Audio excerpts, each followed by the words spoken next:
அத்தியாயம் 1. Calling bell ஒலித்தபோது Sindhuja கட்டிலில் கவிழ்ந்து படுத்து தன் விரல்களுக்கு நெயில் பாலிஷ் போட்டு கொண்டிருந்தாள். சிந்து, யாருன்னு பாக்குறியா?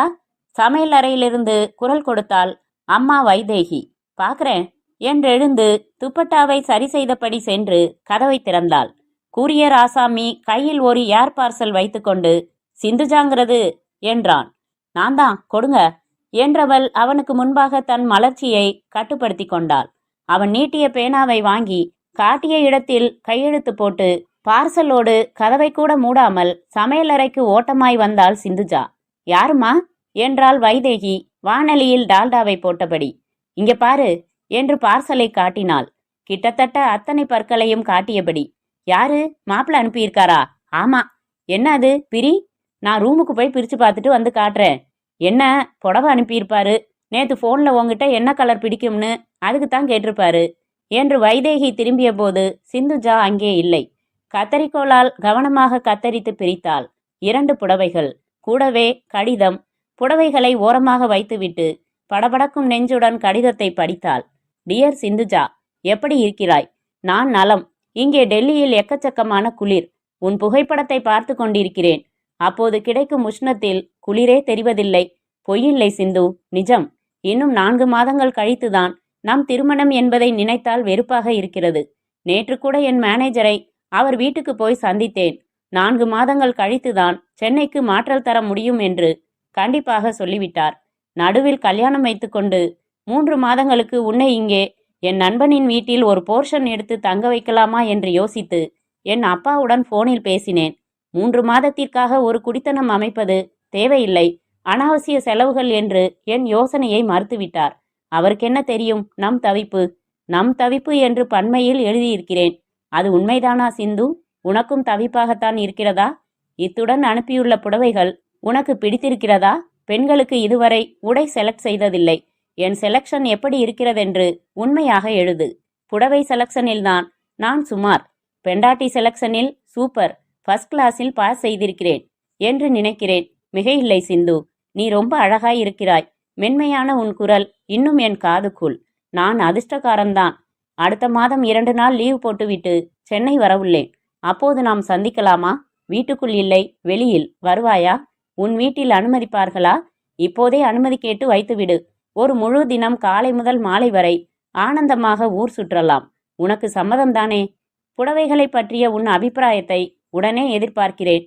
மற்றபடி உன் அம்மா, அப்பா, அண்ணன் கிஷோர் ஆகியோரை நான் ரொம்பவும் கேட்டதாக சொல்லவும். உன் நினைவாகவே, ராமகிருஷ்ணன். படித்து முடித்தவுடன் மீண்டும் ஒரு முறை படிக்க தோன்றியது. படித்தாள். மீண்டும் ஒரு முறை படித்தாள். மறுபடி ஒரு முறை படித்தாள். என்ன சிந்து இது?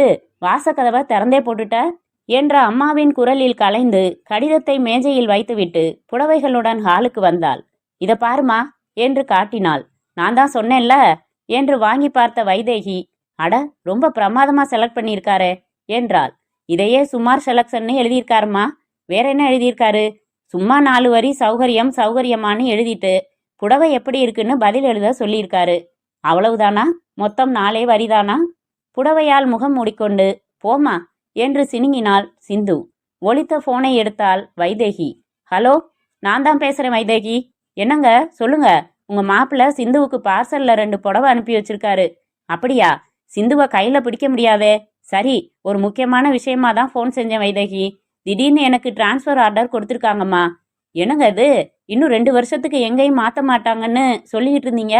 விபரமா வந்து சொல்றேன். இப்போ அது விஷயமா தான் எங்க பேங்க் ஜெனரல் மேனேஜரை பார்க்க போறேன். வர்றதுக்கு கொஞ்சம் லேட் ஆகும். கிஷோர் பக்கத்துல இருக்கானா? பேச சொல்லு. அவன் எங்க வீட்டில் தங்குறான். யாரோ ஃப்ரெண்டை பார்க்கணும்னு காலையில 9 மணிக்கே பைக்கை எடுத்துக்கிட்டு போயிட்டான். சரி விடு, பால் கார்டுக்கு பணம் எதுவும் கட்டிடாத. டிரான்ஸ்ஃபர் கன்ஃபார்ம் ஆயிட்டா 1 வாரத்தில் புறப்பட வேண்டியிருக்கும். கூடுமான வரைக்கும் இந்த ஆர்டரை கேன்சல் பண்ணுறதுக்கு பேசி பார்க்குறேன். சரிங்க, இன்னும் 4 மாசத்துல மெட்ராஸில் பொண்ணுக்கு கல்யாணம் ஃபிக்ஸ் பண்ணி மண்டபம் புக் பண்ணி அட்வான்ஸ் எல்லாம் கொடுத்து வச்சிருக்கோம்னு எடுத்து சொல்லுங்க. பார்க்கலாம், வச்சிரவா? சற்றே கவலை தோய்ந்த முகத்துடன் ரிசீவரை வைத்தாள் வைதேகி. அறைக்குள் கண்ணாடி முன்பு நின்று புதுப்புடவையை தன்மேல் போட்டு பார்த்து கொண்டிருக்கும் சிந்துவை பார்த்து, இன்னைக்கே பதில் எழுதிடு சிந்து என்றாள். அத்தியாயம் 2.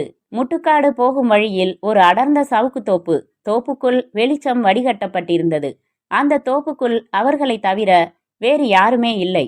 அவர்கள் கிஷோர், நான்சி. நிறுத்தப்பட்டிருந்த பைக்கில் கலற்றப்பட்டிருந்த சட்டை மாட்டப்பட்டிருந்தது. ஒரு சிகரெட் பற்ற வைத்தான் கிஷோர். நான்சி தன் உடைகளை திருத்திக் கொண்டு எழுந்தமர்ந்து தன் கூந்தலில் சிக்கியிருந்த சவுக்கு இலை துணுக்குகளை உதறினாள். ரொம்ப மோசம் கிஷோர், பொய்யாய் குத்தினாள். ஏன்? அவள் மேல் புகை ஊதினான். இப்ப யாராச்சும் வந்து கேட்டா என்ன சொல்லுவ? என்ன கேட்பான்? ஒரு சுதந்திர நாட்டுல 2 ஃப்ரெண்ட்ஸ் தனியா உட்காந்து பேசிட்டு இருந்தா தப்பா? நாம ஃப்ரெண்ட்ஸா?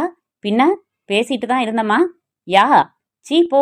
சிறு கல் எடுத்து அவன் மேல் எறிந்தாள். அதை கேட்ச் பிடித்து, நான் இப்போ குறிப்பாத்து இந்த கல்ல போடட்டுமா என்று ஒற்றை கண்ணால் அவன் பார்க்க, நாட்டி என்று அனாவசியத்திற்கு அதிகமாய் சிரித்தாள். பீர் சாப்பிட்றியா என்றான். ஃபுல் பாட்டில் என்னால முடியாது, வீட்ல மாட்டிப்பேன். பாதி சாப்பிட்டுட்டு கொடுத்துடு. கிஷோர் எழுந்து பைக்கின் சைடு பாக்ஸ் திறந்து 2 பீர் பாட்டில்களை எடுத்து வந்தான். கடைவாய் பற்களால் மூடி கழற்றினான். ஒன்றை அவளுக்கு நீட்டிவிட்டு அதை அவள் விளிம்பு துடைத்து வாயில் வைப்பதற்கு முன்பாகவே தன்னுடையதை கடக்கடக்கென்று குடித்து முடித்து பாட்டிலை தூரமாக வீசினான். அது ஒரு கல்லில் பட்டு சிலீர் என்று உடைந்தது. நடக்கிறவங்க காலில் குத்தும் கிஷோர், ஓரமா போட்டிருக்கலாம் இல்ல? டோன்ட் அட்வைஸ் நான்சி, எனக்கு பிடிக்கிறதில்ல என்று பெரிதாக ஒரு ஏப்பம் வெளியேற்றி மற்றொரு சிகரெட் பற்ற வைத்து கொண்டான். அவள் கொஞ்சம் பீர் குடித்துவிட்டு, சில்னஸ் இல்லாதால கசக்குது, எப்படித்தான் குடிச்சியோ? ஆமா, நீ குடிக்கிறது உன் வீட்டுக்கு தெரியுமா என்றாள். சிகரெட்டா பீரா? 2ம் தான். பீர் அண்ட் அதர் ஐட்டம்ஸ் தெரியவே தெரியாது. சிகரெட் என் தங்கைக்கு தெரியும், அப்பாவுக்கு தெரிஞ்சிருக்கலாம், ஆனா கண்டுகிட்டதில்ல. உங்க வீட்டுல உனக்கு ரொம்ப மரியாதையா கிஷோர்? மரியாதைன்னு சொல்றதை விட பாசம்னு சொல்லலாம். அப்பாவும் சரி அம்மாவும் சரி திட்டினதே இல்ல. எங்க போற, என்ன பண்றன்னு ஒரு கேள்வியும் இல்ல. முழு சுதந்திரம். நீ கம்ப்யூட்டர் கிளாஸ்னு சொல்லிட்டு பாருக்கும் இந்த மாதிரி சவுக்கு தோப்புக்கும் போறது தெரிஞ்சா எதுக்கு இப்ப நெகட்டிவா யோசிக்கிற? இந்த மொமெண்ட்டை என்ஜாய் பண்ணு நான்சி. எதிர்காலத்தை பத்தி ரொம்ப கவலைப்படக்கூடாது. அது எப்படி கவலைப்படாம இருக்க முடியும் கிஷோர்? அவள் மடியில் தலை வைத்து படுத்துக்கொண்டு, என்னம்மா உன் கவலை இப்போ என்றான். நம்ம கல்யாணத்துக்கு உன் பேரண்ட்ஸ் சரி சொல்லிடுவாங்களா? சட்டென்று எழுந்து விட்டான். என்ன சொன்ன? கல்யாணமா? வாட் நான்சென்ஸ் கிஷோர், விளையாடாத. நீதான் ஜோக் பண்ணிட்டு இருக்க நான்சி. கிஷோர், போதும், சீரியஸா பேசு. என்ன சீரியஸா பேசணும்?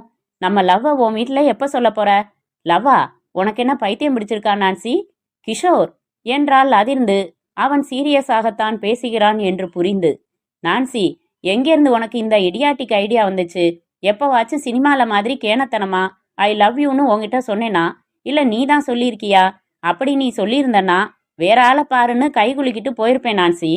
கிஷோர், நீ பேசுறதே எனக்கு புரியல. நமக்குள்ள என்ன உறவு? ஃப்ரெண்ட்ஸ். முட்டாள்தனமா பேசாத. We had sex several times. அதனால ஒரு கேர்ள் ஃப்ரெண்டோட செக்ஸ் வச்சுக்க கூடாதுன்னு சட்டமா? எனக்கு இந்த காதல், கல்யாணம் இதுல எல்லாம் நம்பிக்கையே கிடையாது. No, never in my life. அதெல்லாம் பேண்டேஜ், நாமே போட்டுக்கிற வேலி, ஜெயில். அந்த மாதிரி நீ யோசிச்சு கூட பார்க்காத, சில்லி கேர்ள். கிஷோர், நாம சொல்லிக்கலையே ஒழிய வி ஆர் இன் லவ்னு நம்பிக்கிட்டு இருக்கேன்.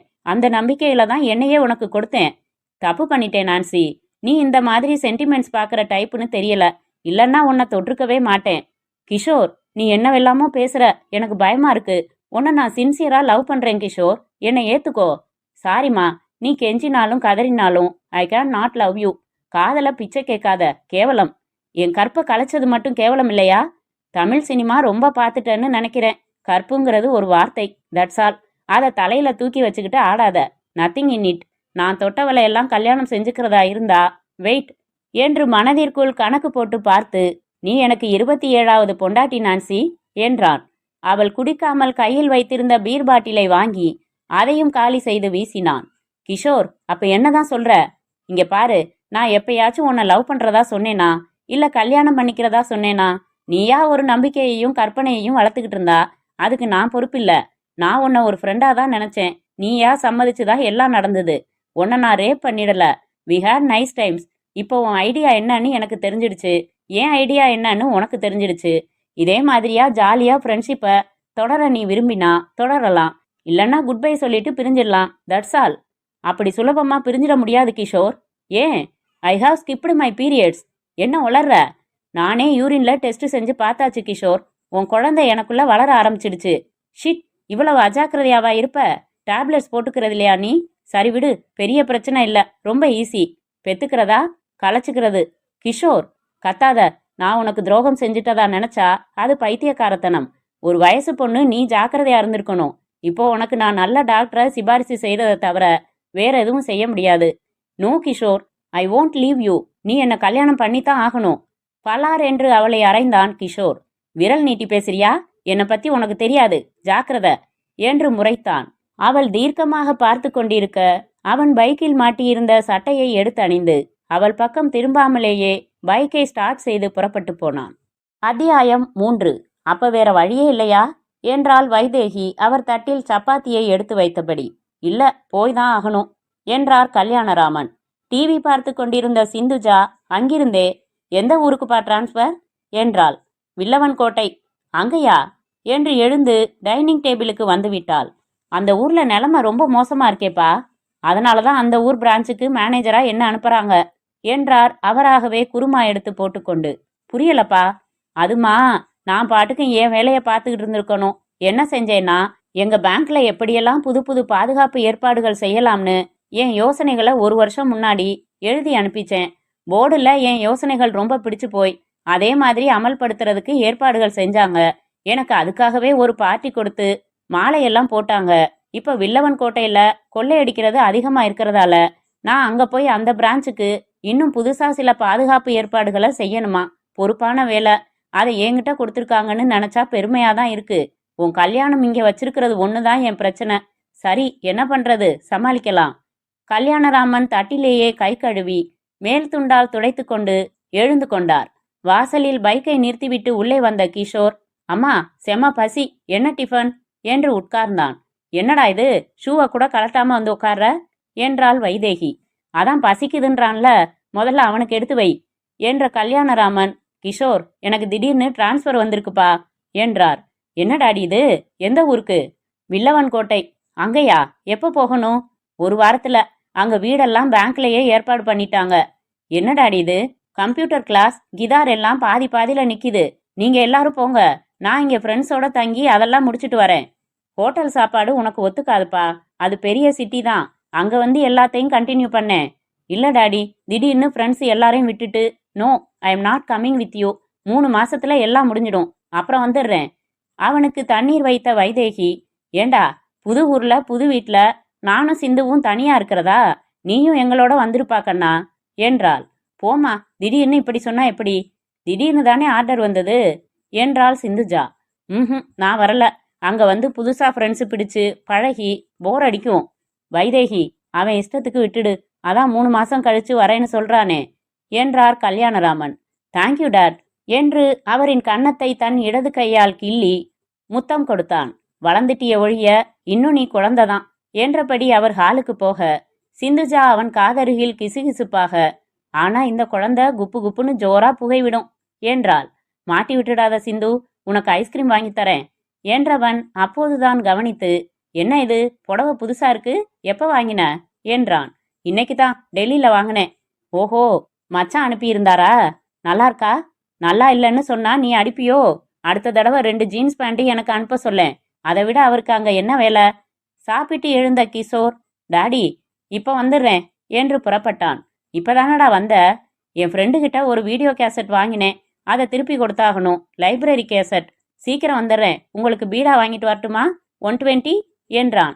சத்தம் போடாம வாங்கிட்டு வா என்றார் கல்யாணராமன். வாசலுக்கு வந்த கிஷோர் சற்று தள்ளி ஒரு ஆட்டோவில் இருந்து நான்சி இறங்குவதை பார்த்து அதிர்ந்து அவசரமாக அவள் அருகில் சென்று, ஏய் என்ன இது, எங்கே வந்த என்றான். உன் அப்பா அம்மாவை பார்த்து பேசத்தான். என்ன பேச போற? நம்ம கல்யாண விஷயமா தான். ஷிட், உட்காரு, பின்னாடி பேசலாம். முதல்ல நாம பேசலாம். சற்றே யோசித்துவிட்டு பைக்கில் அமர்ந்து கொண்டாள். சீரலாய் புறப்பட்டான் கிஷோர். கடற்கரைக்கு வந்து நிறுத்தினான். என்ன நான்சி, நான் அவ்வளவு சொல்லியும் புரிஞ்சுக்கலையா? நீ ஒரு பொண்ணோட மனசை நீ தான் புரிஞ்சுக்கல. நான்சி, என்னால ஒரு புருஷனா இருக்க முடியாது. I don't like it. என்னால முடியாது. வற்புறுத்தி கல்யாணம் செஞ்சாலும் நீ ஏமாந்து போயிடுவ. நீ கல்யாணம் பண்ணிக்கிட்டு என்ன உன் வீட்டுல அனுமதி. நான் உன்னை மாத்தி காட்டுறேன். குடும்பம்ங்கிறது சந்தோஷமான விஷயம்னு உனக்கு புரிய வைக்கிறேன். ஏன் என்ன தொல்லை பண்ற? Because I love you. நான் பிடிவாதமா மறுத்தா நானும் பிடிவாதமா போராடுவேன். அவளையே பார்த்தான். அவள் அமைதியாய் இருந்தாள். எனக்கு யோசிக்கிறதுக்கு கொஞ்சம் அவகாசம் கொடு. இது புத்தி. எத்தனை நாள்? 1 வாரம். அது வரைக்கும் அவசரப்பட்டு நீ எங்க வீட்டுக்கு வந்தன்னா யோசிக்கவே மாட்டேன். உன்னை தெரியவே தெரியாதுன்னு சாதிப்பேன். ஒரு வாரத்துல எனக்கு நல்ல முடிவா சொல்லு. ம் என்றான். பெருமூச்சு விட்டான். தூரத்து அலைகளை பார்த்தான். பைக்கை ஸ்டார்ட் செய்தான். உன்னை எங்க இறக்கி விடணும்? அத்தியாயம் 4. பேப்பர் படித்து கொண்டிருந்த கல்யாணராமனிடம் வந்தான் கிஷோர். வாயில் டூத் பிரஷ். பேப்பர்ல என்ன டாடி விசேஷம்? கொலை கொள்ளை கலவரம் இதெல்லாம் எதுவும் நடக்கலன்னா தான் விசேஷம்னு சொல்லணும். போடா, போய் வாய் கொப்பளிச்சுட்டு வந்து பேசு. அருகில் இருந்த வாஷ் பேசினில் துப்பி வாயை கொப்பளித்து விட்டு கிஷோர், டாடி, உங்களோட நானும் வில்லவன் கோட்டைக்கு வர்றதா தீர்மானிச்சிட்டேன் என்றான். அன்னைக்கு வரலன்னு சொன்ன, 3 நாள்ல தலைகீழா முடிவை மாத்திட்ட. ஏன்? யோசிச்சு பார்த்தேன் டாடி. அம்மா சொல்றதும் நியாயம்தான். புது இடத்துல நீங்க பேங்க்குக்கு போனப்புறம் அம்மாவும் சிந்துவும் பாவம் வீட்டுல தனியா இருக்கணும். அதே மாதிரி உங்களை எல்லாம் பிரிஞ்சு இங்க நானும் தனியா இருக்கணும். அதனாலதான் உங்களோட வந்துடுறதுன்னு முடிவு பண்ணிட்டேன். பரவாயில்லையே, சமயத்துல பொறுப்பா கூட முடிவெடுக்கிறியே. போங்க டாடி என்றான் கிஷோர் செல்ல கோபத்துடன். அத்தியாயம் 5. கோயமுத்தூர். சிலுசிலுவென்று பூத்தூரலில் நகரம் ஈரமாய் இயங்கிக் கொண்டிருந்தது. டிஐஜி அலுவலகம் வாசலில் நிறைய ஜீப்புகள் கொண்டையில் சிவப்பு விளக்குகளுடன் நின்றிருந்தன. கான்ஃபரன்ஸ் காலில் முக்கியமான அதிகாரிகளை எல்லாம் அழைத்திருந்த டிஐஜி தனக்கு முன்பாக வைக்கப்பட்டிருந்த தண்ணீரை குடித்துவிட்டு விவாதத்தை தொடர்ந்தார். இதுவரைக்கும் நடந்த எந்த சம்பவத்திலையும் அவங்க கைரேகைகளை விட்டுட்டு போகல. அவங்களோட முக அடையாளங்கள் யாருக்கும் தெரியல. புயல் மாதிரி வந்து ஒரு சில நிமிஷங்கள்ல காரியத்தை முடிச்சுட்டு போயிடுறாங்க. அத்தனை பேரும் தமிழ் பேசுறாங்க. இந்த ஒரு தகவல் தான் நம்மகிட்ட இருக்கு. What is going on? யார் அவங்க? எங்க இருக்காங்க? எப்போ அவங்கள பிடிக்க போறோம்? வில்லவன் கோட்டை இப்ப டெல்லி வரைக்கும் பிரபலம் ஆயிடுச்சு. இங்க நடக்கிற வன்முறை சம்பவங்களை காரணம் காட்டி தமிழ்நாட்டுல சட்டம் ஒழுங்கு கட்டுப்பாட்டை தாண்டிருச்சுன்னு டிக்ளேர் செய்யணும்னு ஒரு எம்பி பேசியிருக்காரு. இந்த தொடர் கொள்ளைகள் விவகாரத்துல நம்ம நிஜமான நிலைமை என்ன? ஒரு விரிவான ரிப்போர்ட் நான் டிஜிபிக்கு அனுப்ப வேண்டியிருக்கு. வில்லவன் கோட்டை டிஎஸ்பி நல்லசிவம் தொண்டையை செருமிக் கொண்டார். எல்லா சம்பவங்கள்லையும் அவங்க பயன்படுத்தின ஒரே ஆயுதம் ரிவால்வர்.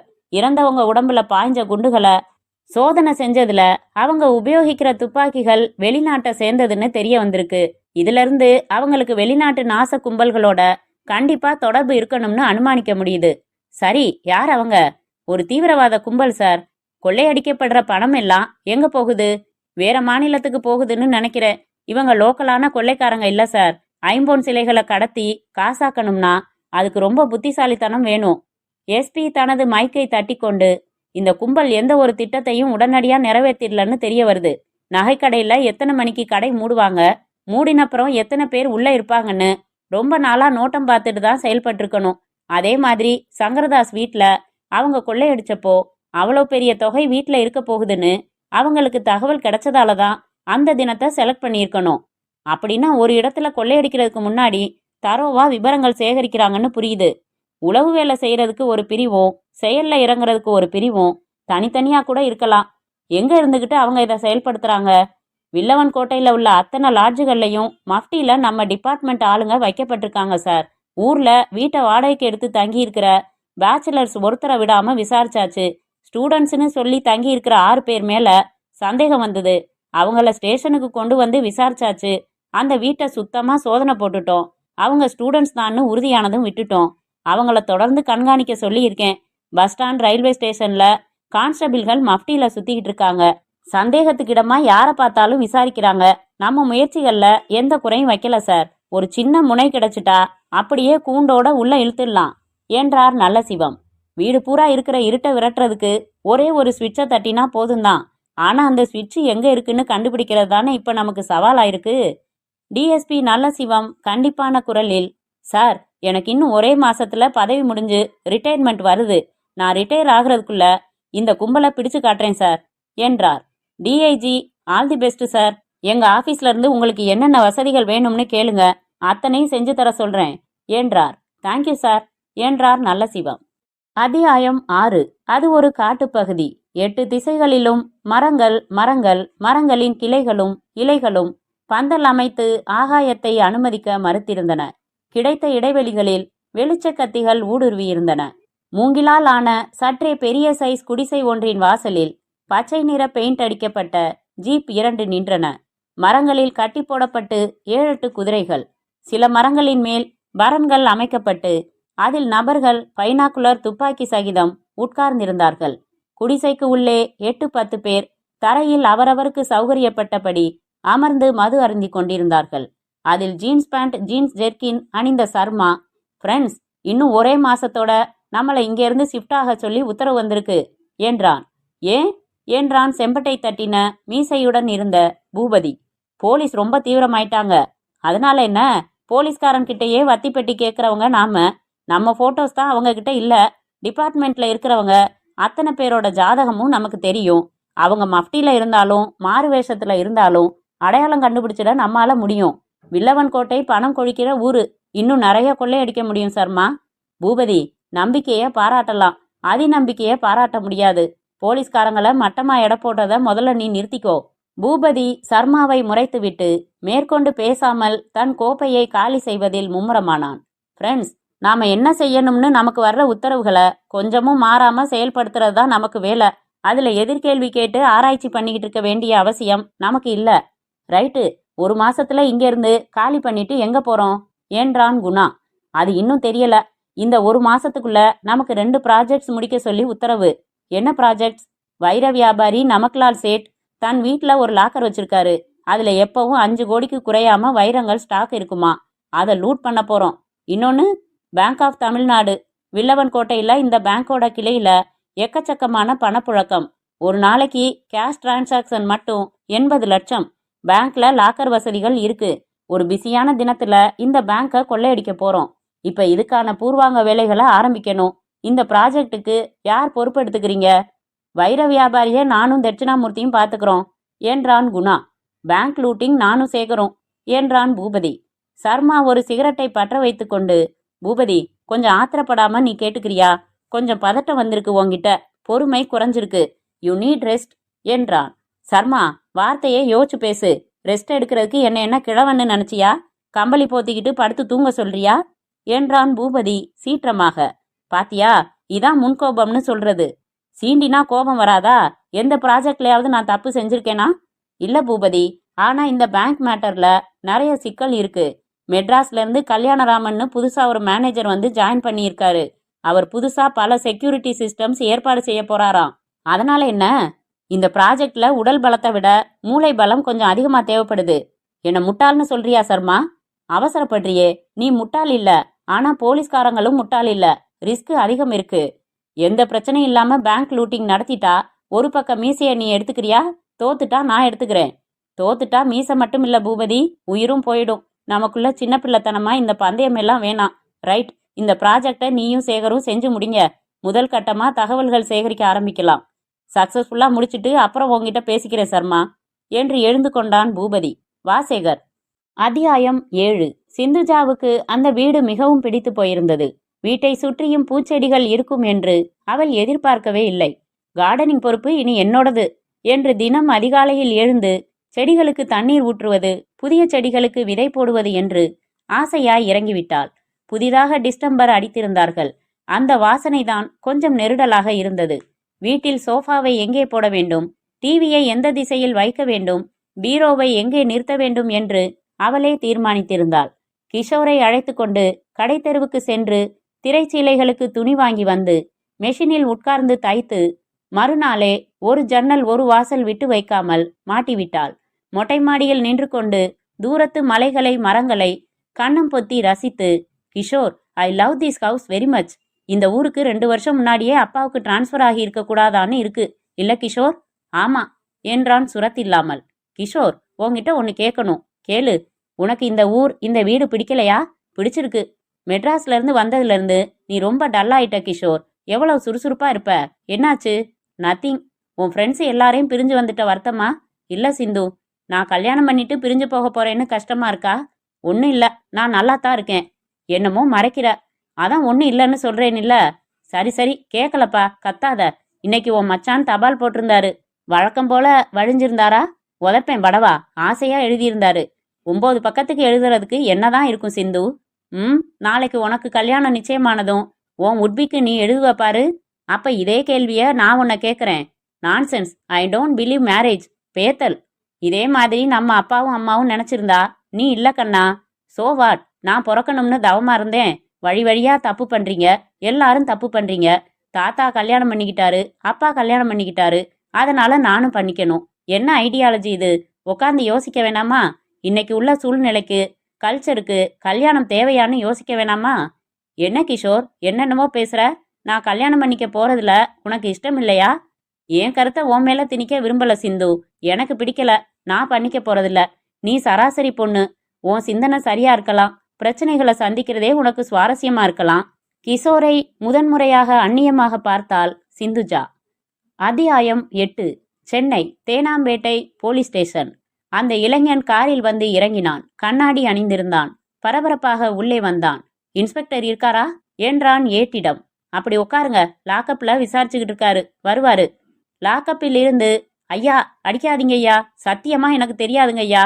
ஆ அம்மா வலிக்குதே என்று அழுகை கலந்த குரல் வந்தது. வலிக்கிறதுக்கு தாண்டா அடிக்கிறது என்று முரட்டு குரல் வந்தது. இளைஞன் கண்ணாடி கழற்றி கர்ச்சி போட்டு துடைத்த போது அவன் கைகள் நடுங்கின. மறுபடி அணிந்து கொண்டான்.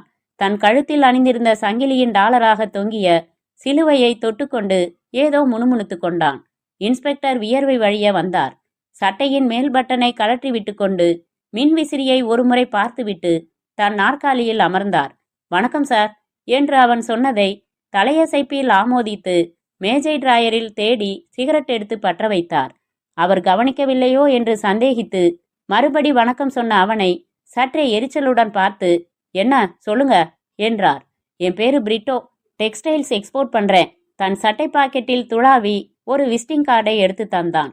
இடது கையால் வாங்கி தள்ளி பிடித்து பார்த்தார். மேட்டர் என்ன? என் தங்கைய காணோம் சார் என்றான் பதட்டமாக.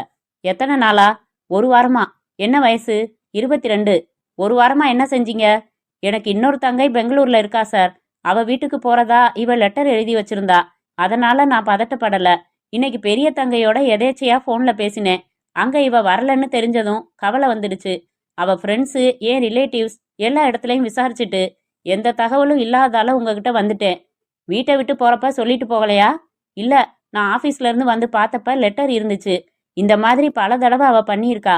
அதனால எனக்கு எந்த சந்தேகமும் ஏற்படல. எழுதி வச்சிருக்கிற லெட்டர் கொண்டாந்தீங்களா? இதோ என்று பிரிட்டோ பேண்ட் பாக்கெட்டில் இருந்து எடுத்து கொடுத்ததை பிரித்து வாய்விட்டு படித்தார் இன்ஸ்பெக்டர்.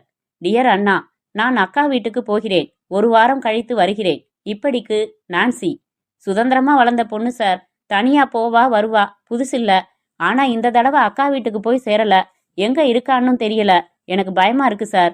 இன்ஸ்பெக்டர் அவனை கூர்ந்து பார்த்தார். ஏதாச்சும் குடும்பத்துல சண்டையா? மன வருத்தத்துல இருந்தாளா அந்த பொண்ணு? எதுவுமே இல்ல சார். காதல் விவகாரம் உண்டா? எனக்கு தெரிஞ்சு இல்ல சார். உங்களுக்கு தெரியாம இருக்கலாமா? என்ன பதில் சொல்வதென்று தெரியாமல் விழித்தான். போட்டோ இருக்கா? கொண்டாந்திருக்கேன். விபரமா ஒரு கம்ப்ளைண்ட் எழுதி கொடுத்துட்டு போங்க, கவனிக்கிறேன். வீட்ல அவளுக்குன்னு தனி ரூம் இருக்கா? ஆமா சார். அங்க தேடி பார்த்தீங்களா? டைரி ஏதாச்சும் உண்டான்னு பார்த்துட்டீங்களா? இல்ல சார்.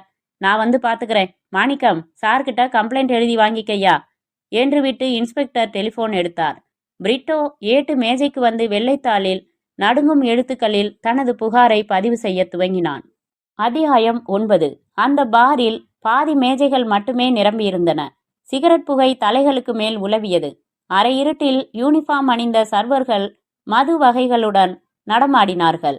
திடும் திடும் என்கிற சங்கீதம் யாருமே கவனிக்கப்படாமல் அலறிக்கொண்டிருக்க அவரவர் சொந்த கவலைகளில் சொந்த சந்தோஷங்களில் பேசிக் கொண்டிருந்தார்கள். சேகர், இன்சல் சேகர் என்றான் பூபதி கையில் வியர்த்த பீர் பாட்டிலை பிடித்தபடி. கத்தாத பூபதி, மெல்ல பேசு என்றான் சேகர் தீப்பெட்டியில் உரசி ஜோதி சுமந்த குச்சியை விரல் சுட வரும் வரை பிடித்து கொண்டிருந்து விட்டு ஆஸ்ட்ரேயில் போட்டு. சொல்லு, நீயே நியாயம் சொல்லு. சர்மா என்ன அப்படி அவமானப்படுத்தலாமா சேகர்? எங்கடா பேரர்? இன்னொரு பாட்டில் கொண்டு வர சொல்லு. போதும் பூபதி, ஏற்கனவே 4 முடிச்சுட்ட. போதும். என் கோட்டா புரியாம பேசுறியே. ஒண்ணுக்கு போகாம 6 பீர் சாப்பிடுவேன் சேகர். நீ சொல்லு. இரு, ஆள் வரட்டும், சொல்றேன். அதில்ல, நியாயம் சொல்லு. கொஞ்சம் நியாயமில்லதான். கொஞ்சமா? நிறையவே நியாயமில்ல சேகர். மூளை பலம் வேணுமா? என் மண்டையில என்ன பஞ்சா இருக்கு? போலீஸ் ரொம்ப புத்திசாலியாம். இருக்கட்டுமே, என்ன விடவா? இல்ல, நீ அதி புத்திசாலி. உனக்கு புரியுது, சர்மாவுக்கு புரிய வேணாமா? புரியணும். புரிய வைக்கணும் சேகர், வைக்கிறேன். ப்ராஜெக்டை சக்சஸ்ஃபுல்லா முடிச்சு கரிய பூசு. கறி மட்டுமா? தார காய்ச்சி ஊத்துறேன். ராஸ்கல் என்ன நினைச்சுக்கிட்டு இருக்கான் என்னை பத்தி? நான் சவால் விட்டு ஜெயிக்கிறவன். பேரர் வந்து பீர் பாட்டில் உடைத்து நுரை பொங்காமல் கிளாஸில் ஊற்றி வைத்து நகர இருக்க, நில்லு, போன் எடுத்துட்டு வா என்றான் பூபதி. என்ன சார்? போன் யா? தெரியாது? ட்ரிங் ட்ரிங்னு அடிக்குமே. நான் அர்ஜென்ட்டா பேசணும். போன் எடுத்துட்டு வா. சாரி சார், இங்க போன் இல்ல. ரிசப்ஷன்ல இருக்கு. வெளியே ஹோட்டலுக்கு நேர் எதிர்க்க பப்ளிக் டெலிஃபோன் பூத் இருக்கு. வெரி குட் என்று எழுந்தான் பூபதி. பூபதி உக்காரு. எதுக்கு இப்ப நிக்கிற? ஒரு ஃபோன் பண்ணிட்டு வந்துடுறேன் சேகர். யாருக்கு? வந்து சொல்றேன், நீ சாப்பிட்டுக்கிட்டு. பூபதி லேசான தள்ளாட்டத்துடன் ஆனால் எதிலும் மோதிக்கொள்ளாமல் நடந்து பாருக்கு வெளியே வந்தான். ஹோட்டல் எதிரே இருந்த பப்ளிக் பூத்திற்கு வந்து ஒரு லோக்கல் கால் என்றான். வெளியே இருப்பவன் டயல் செய்து தர உள்ளே கூண்டுக்குள் போனை எடுத்த பூபதி கதவை சாத்திக்கொண்டு ஹலோ டிஎஸ்பி ஆபீஸா என்றான். எஸ், யார் வேணும்? டிஎஸ்பி மிஸ்டர் நல்லசிவம் தான் வேணும், கொஞ்சம் பேச சொல்லுங்க. நீங்க யாரு? பூ என்று ஆரம்பித்தவன் சுதாரித்து பூமி மனிதன். என்னது பூமி மனிதனா? ஆமா, அப்படி சொன்னா உங்க டிஎஸ்பிக்கு புரியாது. வில்லவன் கோட்டை இப்ப துப்பாக்கி நகரம்னு பேர் மாற காரணமா இருந்தவன்னு சொல்லுங்க, புரியும்.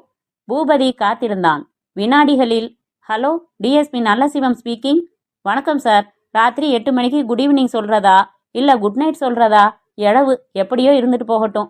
டிஎஸ்பி சார், நீங்க ரொம்ப புத்திசாலியாமே, அப்படியா என்றான் முழு போதையின் ஆக்கிரமிப்பில். நீ யார் பேசுறது? முதல்ல அதை சொல்லு. பூமி மனிதன் உங்களை விட அதி புத்திசாலி சார். சங்கரதாஸ் வீட்ல கைவரிசை காட்டினதுல நானும் ஒருத்தன். அப்படியா? எங்கிருந்து பேசுற? நீங்க ஓரளவுக்காவது புத்திசாலின்னு நினைச்சுக்கிட்டு இருந்தேன். இப்படி முட்டாள்தனமா கேக்குறீங்களே. நான் என்ன உங்ககிட்ட சரண்டர் ஆகிறதுக்கா பேசிக்கிட்டு இருக்கேன்? எதுக்கு கூப்பிட்ட? சவால் விடுறதுக்கு. சவாலா? ஆமா, நீங்க புத்திசாலியா நான் புத்திசாலியான்னு பார்த்துடுற சவால். வில்லவன் கோட்டையில எங்க அடுத்த ப்ராஜெக்ட் என்ன தெரியுமா? Bank of Tamil Nadu. அங்க கொள்ளையடிக்க போறோம். நீங்க புத்திசாலியா இருந்தா இதை தடுத்து காட்டுங்க. நான் புத்திசாலியா இருந்தா இதை நடத்தி காமிக்கிறேன். ஹலோ ஹலோ, அதையே சொல்லிக்கிட்டுருங்க, நான் வச்சிடுறேன். வைத்துவிட்டு மீண்டும் பாருக்குள் வந்து இமைகளை உதறி சேகரை தேடினான்.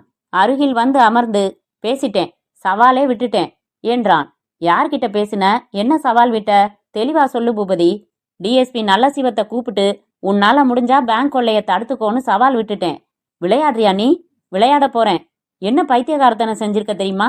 தெரிஞ்சுதான் பேசினேன் சேகர், ஜெயிச்சு காட்டலாம் என்று பூபதி சொன்னபோது excuse me, match box please என்றான் அடுத்த மேஜையிலிருந்து கை நீட்டிய கிஷோர். அத்தியாயம் 10. டிஎஸ்பி நல்லசிவம் உரையாடல் பதிவான டேப்பை மறுபடி ஓடவிட்டு கேட்டார். அருகில் இன்ஸ்பெக்டர் பாண்டியன் இருந்தார். பாண்டியன், அவன் முழு போதையில பேசினான். வார்த்தையெல்லாம் குளறிச்சு.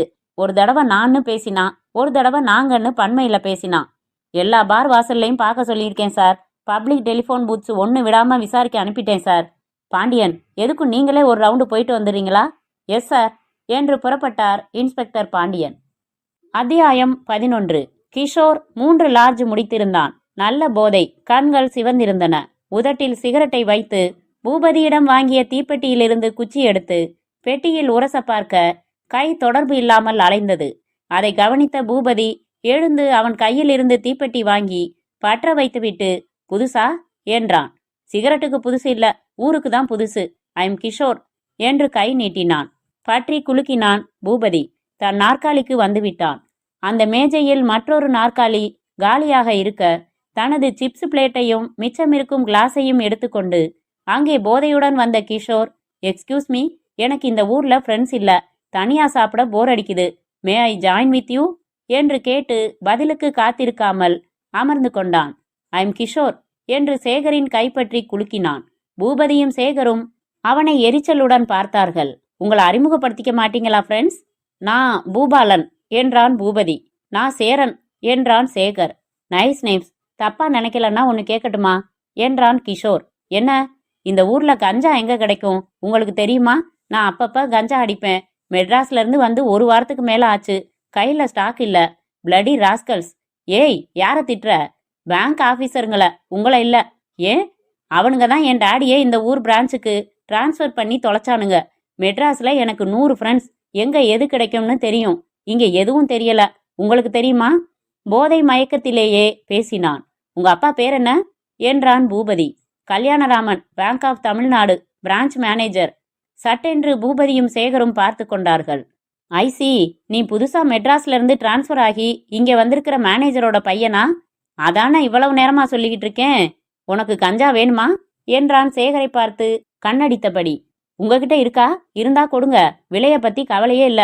1 வாரமா தொடரலையா? ஒரே தவிப்பா இருக்கு. என்னப்பா கிஷோர், மெட்ராஸ்ல இருந்திருக்க, இன்னும் கஞ்சா லெவல்லையே இருக்கியே. லோக்கல் ஆச்சே அது. கோலமாவு, காப்பி பொடி இதெல்லாம் டேஸ்ட் செஞ்சதே இல்லையா நீ? என்னது கோலமாவா? காப்பி பொடியா? புரியலையே. கோலமாவுன்னு சொன்னா ஹெராயின்னு அர்த்தம், காப்பி பொடின்னா பிரவுன் சுகர்னு அர்த்தம். இதெல்லாம் கேள்வியாவது பட்டதுண்டா நீ? கேள்விப்பட்டிருக்கேன், டேஸ்ட் பார்த்ததில்ல. உங்ககிட்ட இருக்கா? நிறைய இருக்கு கிஷோர். இதெல்லாம் தொட்டு பார்த்துட்டா அப்புறம் பார் பக்கமே வரமாட்ட. அட அட அட, குதிரையில மேகத்து மேல போற மாதிரி இருக்கும்பா. ப்ளீஸ் எனக்கு ஒரு பொட்டலம் தர முடியுமா? காஸ்ட்லியாச்சே. எவ்வளவு இருக்கும்? 500 1000ன்னு ஆயிடும். பரவாயில்ல, இப்ப இருக்கா? நாளைக்கு இதே நேரம் வா, நாங்க எடுத்துக்கிட்டு வரோம். கண்டிப்பா? நிச்சயமா. ஆமா, உங்க வீட்ல யார் யார் இருக்கீங்க? நான், டாடி, மம்மி, என் தங்கை சிந்துஜா. வீட்டோட வேலைக்காரங்க யாரும் உண்டா? இல்ல, அப்பாவுக்கு பிடிக்காது. காருக்கு கூட டிரைவர் வச்சுக்க மாட்டாரு அவரு. சரி, நாளைக்கு நான் எவ்வளவு பணம் எடுத்துட்டு வரணும் பூபாலன்? நாம புதுசா ஃப்ரெண்ட்ஸ் ஆயிருக்கோம். முதல் தடவை காசு வாங்கினா நியாயமா? நாளைக்கு உனக்கு எங்க பார்ட்டியா இருக்கட்டும். How nice. எனக்கு அற்புதமான 2 ஃப்ரெண்ட்ஸ் கிடைச்சிருக்கீங்க. ஆமா, நீங்க என்ன பண்ணிட்டு இருக்கீங்க? லைஃபை என்ஜாய் பண்ணிக்கிட்டு இருக்கோம். யாரோ சம்பாதிக்கிற பணத்தை ஜாலியா செலவு பண்ணிக்கிட்டு இருக்கோம். அப்ப நீங்க ஏன் கட்சி? எனக்கும் இந்த உழைப்பு சமாச்சாரம் எல்லாம் பிடிக்காது. மனசு சொல்றபடி வாழணும், எப்பவும் உல்லாசத்துல மிதக்கணும் என்று சிரித்தான் கிஷோர். அத்தியாயம் 12. டிஎஸ்பி அறைக்கு வெளியே சோஃபாவில் அமர்ந்து காத்திருந்த கல்யாணராமனிடம் கான்ஸ்டபிள் வந்து, சார் உங்களை உள்ள வர சொல்றாரு என்றான். கல்யாணராமன் உள்ளே சென்றார். வாங்க சார், ஐ எம் நல்ல சிவம், உட்காருங்க என்றார் டிஎஸ்பி. எதிர் நாற்காலியில் அமர்ந்தார் Kalyanaraman. Good morning sir. Good morning. Villavan கோட்டைக்கு டிரான்ஸ்பரை ஏத்துக்கிட்டு வந்திருக்கிற உங்க துணிச்சலுக்காக முதல்ல உங்களை பாராட்டி ஆகணும்னா என்றார் டிஎஸ்பி. எனக்கு எந்த பயமும் என்னைக்கும் கிடையாது சார். என் பொண்ணுக்கு கல்யாணம் நிச்சயம் பண்ணி மெட்ராஸ்ல மண்டபம் புக் பண்ணி வச்சிருக்கேன். அந்த சமயத்துல லீவ் போட்டுட்டு அங்க போய் ஏற்பாடுகளை கவனிக்கணும். அது ஒண்ணுதான் அசௌகரியம். வெல், இங்க நாங்க தீவிரமா செயல்பட்டுக்கிட்டு இருந்தாலும் இன்னும் யாரையும் அரெஸ்ட் பண்ற நிலைக்கு வரல. இந்த சூழ்நிலையில நேத்து எனக்கு ஒரு ஃபோன் வந்தது. அது விளையாட்டுத்தனமா பேசப்பட்ட ஒரு குறும்புக்காரனோட விஷமம்னு என்னால ஒதுக்கிட முடியல. அதை பத்தி உங்ககிட்ட டிஸ்கஸ் செய்யத்தான் கூப்பிட்டு அனுப்பிச்சேன். சொல்லுங்க சார். நல்ல சிவம் பூபதியோடு பேசியவற்றை அப்படியே டேப்பில் ஓடவிட்டு நிறுத்தினார். அப்போ அவங்களோட அடுத்த குறி எங்க பேங்கா சார் என்றார் கல்யாணராமன் லேசான அதிர்ச்சியுடன். பேசினது நிஜமாவே கொள்ளை கும்பல சேர்ந்தவனான்னு உறுதியா சொல்ல முடியாது. பேப்பர்கள்ல வந்த செய்தியை வச்சுக்கிட்டு சும்மா எங்களை கிண்டல் பண்ற நோக்கத்துல யாரோ சம்பந்தமில்லாத குடிகாரனோட உளறலா கூட இருக்கலாம் இது. ஆனா அப்படி இத அலட்சியப்படுத்திடக்கூடாது சார். கரெக்ட், ஏன் கருத்தும் அதுதான். இந்த போன் விஷயத்த நான் பத்திரிகைக்காரங்களுக்கு கொடுக்க போறதில்ல. உங்க பேங்குக்கு சில பாதுகாப்பு ஏற்பாடுகள் செஞ்சிருக்கேன். என்ன ஏற்பாடுகள்? யாரும் வரலையே சார். இன்னைக்கு உங்க பேங்க் வாசல்ல ஒரு சக்கர வண்டியில ஆப்பிள் சாத்துக்குடி வித்துக்கிட்டு இருக்கானா ஒரு ஆளு? ஆமா சார். அவர் சப் இன்ஸ்பெக்டர் அருள் பிரகாசம். அவர்கிட்ட வயர்லெஸ் கருவியும் இருக்கு. பேங்க் எதிர்பக்கம் ஒரு வண்டி போட்டு துணிகளை அயன் பண்ணிக்கிட்டு இருக்கிறவர் இன்னொரு சப் இன்ஸ்பெக்டர் மணிமாறன். இவங்க 2 பேரும் உங்க பேங்க் ஒர்க்கிங் ஹவர்ஸ்ல தினமும் ஆஜராயிடுவாங்க, கண்காணிச்சுக்கிட்டு இருப்பாங்க. இந்த விஷயம் உங்களுக்குள்ள இருக்கட்டும். உங்க ஸ்டாஃப் யார்கிட்டையும் சொல்லிட வேணாம். சரி சார். ராத்திரியில மஃப்டில 2 ஆபீசர்ஸ் ஆயுதங்களோட பேங்க் ஏரியால நடமாடுவாங்க. இப்ப எனக்கு தெரிய வேண்டியது பேங்கோட உள் பாதுகாப்பு அமைப்புகள். சார், இங்க ரொம்ப மோசமான செக்யூரிட்டி சிஸ்டம் இருந்தது. நான் வந்து எல்லாத்தையும் கரெக்ட் செஞ்சிருக்கேன். என்னென்னு சொல்லுங்க.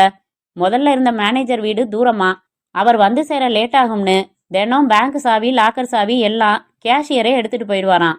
முதல்ல அந்த சாவிகளை என் பொறுப்புக்கு கொண்டு வந்தேன். லாக்கர் சிஸ்டம் உள்பட எல்லா பூட்டுகளையும் மாத்திட்டேன். Very good. பேங்க்ல என் ரூம்லையும் கேஷியர் கேபின்லையும் கால் கிட்ட ரகசிய பட்டன்கள் இருக்கு. அதை அழுத்தினா பக்கத்துல இருக்கிற போலீஸ் ஸ்டேஷன்லையும் பேங்க்லையும் ஒரே நேரத்துல அலாரம் அடிக்கும். அப்புறம் லாக்கர் கதவு மேல கைப்பட்டாலும் அலாரம் அடிக்கும். இதெல்லாம் நான் தான் ஏற்பாடு செஞ்சேன். Very good mister Kalyanaraman. எப்பவும் அலர்ட்டா இருங்க. கூடுமான வரைக்கும் பேங்க்ல அதிகமான கேஷ் வச்சுக்காதீங்க. புதுசா யாராச்சும் அக்கவுண்ட்ஸ் ஆரம்பிச்சா தினம் எனக்கு அவங்க அட்ரஸ்களை அனுப்புங்க. நான் அவங்க ஜென்யூன் தானான்னு செக் பண்ணிக்கிறேன்.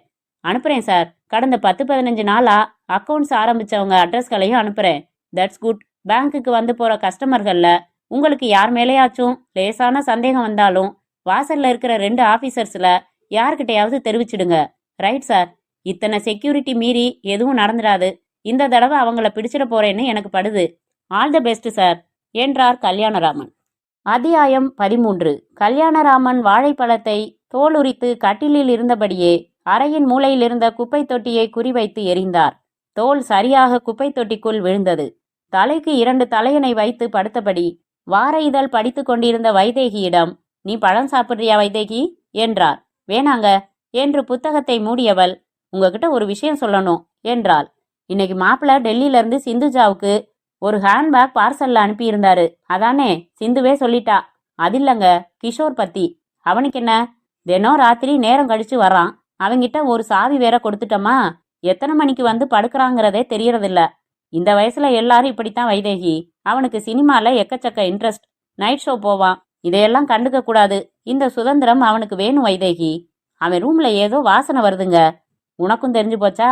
நம்ம பையன் ரகசியமா தம் அடிக்கிறான்னு ஏற்கனவே எனக்கு தெரியும். வயசுக்கேத்த த்ரில் இது. இதையெல்லாம் கூப்பிட்டு கண்டிச்சா நம்ம மரியாதை போயிடும். அப்புறம் ரகசியமா பிடிக்கிறவன் அதான் தெரிஞ்சிடுச்சேன்னு மூஞ்சிக்கு நேரா குடிக்க ஆரம்பிச்சிடுவான். ஒரு நல்ல வேலை கிடைச்சு செட்டில் ஆகி கல்யாணம் பண்ணி வச்சோம்னா வர்ற பொண்டாட்டி காதை பிடிச்சு திருகி உரிமையோட கண்டிச்சுக்குவா. எதை சொன்னாலும் மேம்போக்காவே சொல்றீங்களே வைதேகி. அவன் வயசுல நானும் திருட்டுத்தனமா தம் அடிச்சிருக்கேன் தெரியுமா? எங்க அப்பா பிரம்பெடுத்து அடிக்கவே வந்துட்டாரு. அவர் கண்டிச்சப்பதான் இன்னும் அதிகமா பிடிக்கணும்னு தோணுச்சு. இப்ப என்ன பிடிச்சுக்கிட்டு இருக்கேனா, விட்டுடலையா? அவனா உணர்ந்து விட்டுடுவான். இதெல்லாம் பெருசுபடுத்திக்கிட்டு கவலைப்பட்டுக்கிட்டு இருக்காத என்றார் கல்யாணராமன் ஈஸ்வரா என்று படுத்தபடி. அத்தியாயம் 14. மோட்டார் பைக்கை நிறுத்திவிட்டு கதவில் சங்கேதமாக தட்டினான் சேகர். கதவு ஒரு நூலளவு திறந்து பார்க்கப்பட்டு பிறகு விரிய திறந்தது. வா வா என்றான் கதவு திறந்த பூபதி. அவன் காதில் ஒரு பென்சில். என்ன பூபதி இது, சர்வர் மாதிரி காதுல பென்சில்? பிளான் ஒர்க் அவுட் செஞ்சிட்டு இருந்தேன், வா. ஹாலில் குள்ள மேஜை மேல் வெள்ளை காகிதங்கள், அதில் சில பென்சில் வரைபடங்கள். இருவரும் தரையில் அமர்ந்து கொண்டார்கள். 5 நாளா சேகரிச்ச தகவல்கள் அடிப்படையில உருவாக்கின திட்டத்தை சொல்றேன், கேக்குறியா என்றான் பூபதி. சொல்லு. அந்த அயன் வண்டிக்காரனும் பழ வண்டிக்காரனும் போலீஸ்காரனுங்க தான், சந்தேகமே இல்ல. தினம் வந்துடுறானுங்க. என்னதான் வேஷம் போட்டாலும் குரலும் பார்வையும் அவங்கள காட்டி கொடுத்துடுது. அப்போ பகல்ல அந்த பேங்க் உள்ள நுழையவே முடியாதா? முடியும், ஆனா மாட்டிப்போம். அதனால வேணாம். இந்த ப்ராஜெக்ட்ல தான் முதல் தடவையா உயிர் சேதம் எதுவும் இல்லாம நடத்த போறோம் சேகர். ராத்திரில தான் வச்சுக்கிறோம். ராத்திரிலையும் 2 பேர் மஃப்டில உலாத்துறானுங்க பூபதி. தெரியுதே, தினம் கவனிக்கிறேனே. 1 மணிக்கு மேல அவனுங்க 2 பேரும் ஜாயின் பண்ணிக்கிட்டு தெருமுனையில இருக்கிற டீ கடைக்கு போய் டீ குடிச்சிட்டு தம் அடிச்சுட்டு திரும்பி வராங்க. அதுக்கு 3/4 மணி நேரத்துக்கு மேல ஆகுது. நமக்கு அந்த நேரம் போதும். விளையாடுறியா? எத்தனை பூட்டுகள் தெரியுமா? அத்தனையும் உடைச்சு உள்ள போய் அலாரம் சிஸ்டம்களை பைபாஸ் பண்ணி கொள்ளையடிச்சிட்டு வர்றதுக்கு 3/4 மணி நேரம் போதுமா? பூட்டை எதுவும் உடைக்காம எல்லா இடத்துலையும் அழகா சாவி போட்டு திறந்து உள்ள போறோம்னு வச்சுக்க. அப்போ போதுமா? அது எப்படி முடியும்? பதில் மட்டும் சொல்லு. டைம் போதுமா போதாதா? தாராளமா போதும். ஆனா எப்படி, ஏது நமக்கு சாவிகள்? சாதாரண பூட்டுகள் இல்ல பூபதி. எல்லாம் 9 லீவர்ஸ் 10 லீவர்ஸ். பிளாட்பாரத்துல கிடைக்கிற பழைய சாவிகளை தூக்கிட்டு போய் ஒரு பூட்டை திறக்க முடியாது. முட்டாள். காமதேனுவும் கற்பக விருட்சமும் கையில இருக்குது. அதுகிட்ட சாவி வாங்க முடியாதா என்ன? எனக்கு எதுவும் புரியல. நாளைக்கு பார்ல கிஷோரை சந்திக்க போறோமே, அப்போ உனக்கு புரியும் என்றான் பூபதி. அத்தியாயம் 15. சென்னை. மதியம் 3 மணி. அந்த 24 பிளாட்டுகள் கொண்ட விஜயா அபார்ட்மெண்ட்ஸின் அசோசியேஷன் தலைவர் கனகவேல் கைக்குட்டையால் மூக்கை பிடித்தபடி கட்டிட வாசலில் துப்புரவு தொழிலாளர்களிடம் கத்தினார். 4 நாளா வந்து உங்க ஆபீஸ்ல புகார் பதிவு பண்ணிட்டு வந்திருக்கேன். அடைப்பாகி சாக்கடை ரோட்ல ஓடுது. கொஞ்சம் கூட அக்கறையே இல்லாம மெதுவா வரீங்களே. எவ்வளவு பேருக்கு ஹெல்த் பாதிக்கும் தெரியுமா? சும்மா கத்தாத சார், அதான் வந்துட்டோம்ல. இன்னைக்கு தான் எங்க ஆபீசரு இந்த கம்ப்ளைண்ட்டை பார்க்க சொன்னாரு. ஏதாச்சும் பேசுறதுன்னா அவராண்ட போய் பேசிக்க சார் என்றான் தலைவனைப் போல இருந்தவன். சரி சரி, சீக்கிரம் பாருங்க, நாத்தம் தாங்கல. அவர்கள் மேன்ஹோலை மூடின இரும்பு பிளேட்டை நகர்த்தினார்கள். ஒருவன் கோமணம் மட்டும் கட்டிக்கொண்டு உள்ளே இறங்க, அவன் இடுப்பில் கயிறு கட்டி மறுமுனையை 2 பேர் மேலே பிடித்து கொண்டார்கள். அவன் பாதாள சாக்கடையின் பாதைக்குள் சலக் சலக் என்று நகர்ந்து போய் ஆராய்ந்து விட்டு திரும்பி வந்து, இன்னொருத்தன் உள்ள இறங்குங்கடா, பெருசா டயரோ என்னவோ அடைச்சிக்கிட்டு இருக்கு என்றான். 5 நிமிடம் கழித்து அவர்கள் மேன்ஹோல் வழியாக வெளியே எடுத்து போட்டது ஒரு பெண்ணின் பிணம். கனகவேல் டெலிபோனுக்கு ஓடினார். அத்தியாயம் 16. எவ்வளவு நேரமா வெயிட் பண்றேன் தெரியுமா? ஏன் இவ்வளவு லேட் என்றான் கிஷோர். பூபதியும் சேகரும் சிரித்துவிட்டு, ஏன் தவிச்சு போயிட்டியா கிஷோர் என்று நாற்காலிகளில் அமர்ந்தார்கள். தவிப்பா, நரம்பெல்லாம் துடிக்குது பூபாலன். தினமும் அடிச்சே ஆகணும் மாதிரி இருக்கு. இத பாரு, விரல் எல்லாம் நடுங்குது. போய் உடனே பத்த வைக்கணும். கொண்டா சீக்கிரம். கிஷோர், இன்னைக்கு பொட்டலம் எடுத்துட்டு வரல. ஐயோ, ஏன்? எனக்கு வேணும், கண்டிப்பா வேணும். ப்ளீஸ் விளையாடாதீங்க, கொடுத்துடுங்க. கிஷோர், இத்தனை நாள் உனக்கு ரகரகமா கொடுத்தோம் இல்லையா? அதுக்கு நன்றி கடனா நீ ஏதாச்சும் செஞ்சிருக்கியா? என்ன செய்யணும் சொல்லு. இந்த செயின் வேணுமா? கலட்டி கொடுத்துடட்டுமா? பொட்டலம் மட்டும் இல்லைன்னு சொல்லிடாத என்று பரபரத்தான் கிஷோர். இதெல்லாம் வேணாம், ஒரே ஒரு சின்ன உதவி செய்யணும். என்ன, உங்க அப்பாவோட பேங்க் சாவி கொத்த வீட்டில் வச்சிருக்காரு இல்லையா? அதுல மொத்தம் 7 சாவிகள் இருக்கும். ஒரு சோப்பு கட்டிய நினச்சிக்கோ. 2 பக்கத்துலையும் அந்த 7 சாவிகளோட அச்சை பதிவு செஞ்சு எடுத்துக்கிட்டு வந்து கொடு. இதை உன் டேடிக்கு தெரியாம செய்யணும். சாவி கொத்துல இருந்து அச்சு எடுத்து கொடுத்தத யார்கிட்டையும் சொல்லக்கூடாது.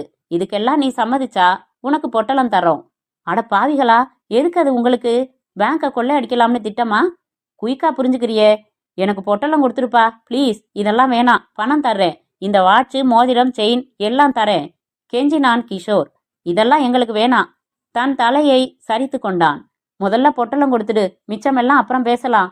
நோ, நாளைக்கு இந்த நேரம் நீ சாவி பதிவு உள்ள சோப்போட வா, பொட்டலம் தர்றேன். ஒரு நாள் பொட்டலம் இல்லாம தவிச்சு பாரு, தெரியும். இங்க பாரு, எங்களை மாட்டி விடலாம்னு மட்டும் நினைக்காத.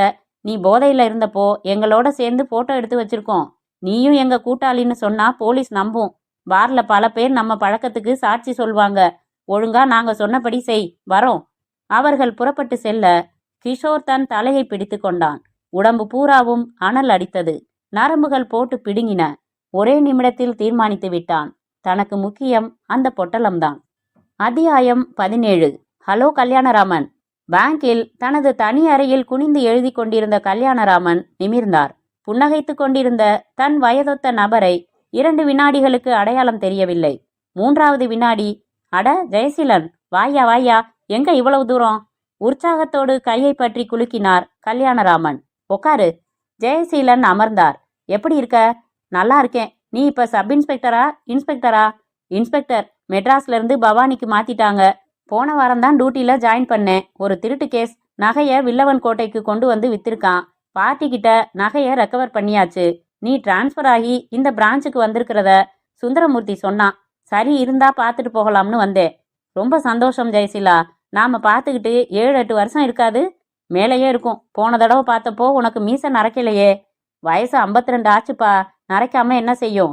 உன்ன மாதிரி டை போட்டுக்க சொல்றியா? உதப்பேன் படவா. நானா டை போட்டிருக்கேன்? வந்தவனுக்கு ஒரு காஃபி டீ கொடுப்போம்னு இல்லை. காஃபி டீயோட விட்டுட முடியுமா? இன்னைக்கு நைட்டு எங்க வீட்டில் சாப்பிட்டுட்டு தங்கி நாளைக்கு போகலாம். No chance Kalyan. இன்னொரு தடவை 1/2 மணி நேரத்தில் புறப்படுறேன். அப்பவா பக்கத்தில் ஐயர் ஹோட்டல் போகலாம். இந்த நேரத்துக்கு மெது பக்கோடா சூடா போட்டிருப்பான். உதவி மேனேஜரிடம் சொல்லிவிட்டு ஜெயசீலனை அழைத்து கொண்டு ஹோட்டலுக்கு வந்த கல்யாணராமன், அப்புறம் எப்படி இருக்கு உன் உத்தியோகம்? ஒழுங்கா குற்றவாளிகளை பிடிக்கிறியா இல்ல கோட்டை விட்டுடுறியா என்றார். முந்தி மாதிரி இல்லப்பா. இப்பெல்லாம் கிரிமினல்ஸ் அதி புத்திசாலிகளா இருக்காங்க. 10 கேஸ் புக் ஆனா 2 கேஸ் தான் கண்டுபிடிக்க முடியுது. 8 கேஸ் பெண்டிங்ல விழுந்துடுது. இப்படித்தான் என்று துவங்கி பேச ஆரம்பித்தார் ஜெயசீலன். அத்தியாயம் 18. பூபதியும் சேகரும் வழக்கமான பாரில் காத்திருந்தார்கள். அவசரமாக பைக்கை நிறுத்தி அதை பூட்டக்கூட சமயமில்லாமல் உள்ளே ஒரு கைப்பையுடன் வந்தான் கிஷோர். அவன் முகம் முழுக்க வியர்வையில் நனைந்திருந்தது. இந்தாங்க பிடிங்க, உள்ள சோப்பு இருக்கு. சோப்புல நீங்க கேட்டபடி 7 சாவிகளோட அச்சு இருக்கு. எங்க பொட்டலம்? ப்ளீஸ், இதுக்கு மேல என்ன தவிக்க விட்டுடாதீங்க. என்னால தாங்க முடியல. ஒரு கத்தி எடுத்து உடம்பு பூரா கோடு கோடா போட்டுக்கலாமான்னு ஒரு வெறி வருது. கொடுங்க பதறினான். இருப்பா, சரியா இருக்கான்னு பார்க்க வேணாமா? பூபதி அந்த சிறு பேக்கை எடுத்துக்கொண்டு பாரில் இருந்த டாய்லெட்டுக்கு சென்று கதவை தாழிட்டு கொண்டு உள்ளிருந்த சோப்பை எடுத்து பார்த்தான். ஒரு பக்கம் 4 சாவிகளின் முனை அச்சுக்களும் ஒரு பக்கம் 3 சாவிகளின் அச்சுகளும் தெளிவாக பதிவாகியிருந்தன. மறுபடி பேக்குக்குள் வைத்துக்கொண்டு வெளியே வந்தான். சேரன், பொட்டலம் கொடு என்றான். சேரன் கொடுக்க, ப்ளீஸ் 10-15 பொட்டலம் கொடுத்துடுங்க என்றான் கிஷோர். நோ, தினம் 1 தான் தருவோம். எங்க வேலை முடியற வரைக்கும் உன்னை தினம் எங்க பார்வையில வச்சுக்கணும். சரி, கொடுத்து தொலைங்க. தம்பி, இந்த விஷயத்த வெளியில சொல்வியா? மாட்டேன். சொன்னா நீ பொட்டலம் தர்றத நிறுத்திடுவன்னு தெரியும். சத்தியமா சொல்ல மாட்டேன். எனக்கு தினம் பொட்டலம் வேணும். கெஞ்சி கேட்டுக்கிறேன். அதை மட்டும் நிறுத்திடாத. என்ன செய்ய சொன்னாலும் செய்றேன். நிஜமா என்றான் சேகர் இன்னும் பொட்டலம் கொடுக்காமல். நிஜமா, சத்தியமா. ரொம்ப அழகா இருப்பான்னு சொன்னியே உன் அக்கா சிந்துஜா.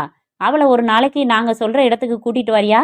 ஐயோ கொடை, முதல்ல நான் இங்கேயே அடிக்க போறேன். இல்லன்னா செத்துடுவேன். கொடுத்துடு என்றான் பூபதி. பதட்டமாக வாங்கி அவசரமாக தன் சிகரெட் எடுத்து நடுங்கும் விரல்களால் புகையிலை உதிர்த்து பொட்டலத்தில் இருப்பதை நிரப்பி பற்ற வைத்து இழுத்து, இந்த சொர்க்கத்துக்காக எதை வேணாலும் செய்யலாம்.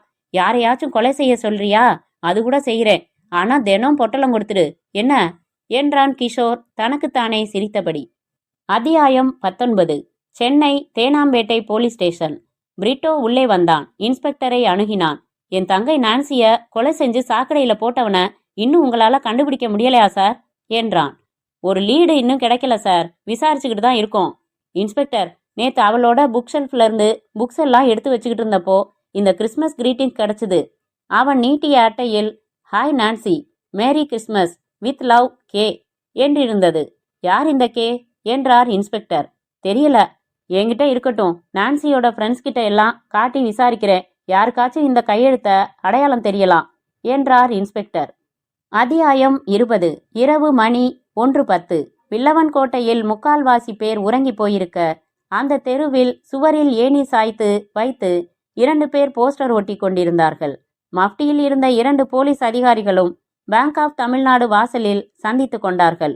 டீ சாப்பிட்டுட்டு வந்துடலாமா என்று நடக்க, சார் டைம் என்னங்க என்றான் கீழே நின்று பேஸ்டுக்கு பசை தடவி கொடுத்து கொண்டிருந்தவன். 1:10 என்று சொல்லிவிட்டு அவர்கள் கடக்க, போஸ்டர் ஒட்டி கொண்டிருந்த சேகரும் பூபதியும் எல்லாவற்றையும் அப்படியே போட்டுவிட்டு ரோட்டை கிராஸ் செய்து பேங்க் வாசலை அடைந்தார்கள். புக் டைப் சைடு ஷட்டர்களில் இணைத்து போடப்பட்டிருந்த 3 பூட்டுகளுக்கும் புத்தம் புதிதாய் தயாரித்து எடுத்து வந்த சாவிகளை அவசரமாக போட்டு திறக்க முயற்சித்தார்கள்.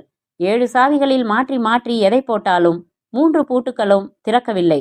என்னடா அது, அச்சுப்படி நானே கிட்ட இருந்து தயாரிக்க சொன்னேனே சேகர், ரொம்ப வித்தைக்காரன் அவன்.